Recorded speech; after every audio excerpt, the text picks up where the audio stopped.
Hey guys, welcome back to the channel. In this tutorial, I'm going to show you how you can activate bedtime mode on your Android phone. Alright guys, let's get into it. Go to your settings application on your Android phone and you have to scroll down until you find the digital well-being and parental control.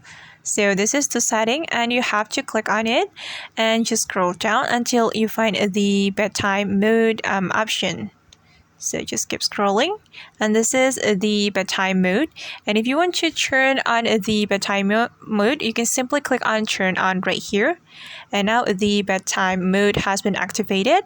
But if you want to schedule your bedtime mode, you can click on this option like this, and then you just need to click on turn on as schedule. Click on it, then you can select the days when you want to activate your bedtime mode. You can also set the schedule right here, and you can select the start time right here. And for example, I'm going to select 11 p.m. and for the end time, I'm going to select 5 a.m. Okay, and after we're done, we just need to click on done option right here.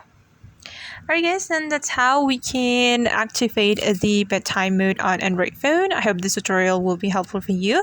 Thank you so much for watching, and if you find that this tutorial is useful, don't forget to hit the like button, leave your comments, and also subscribe to this channel.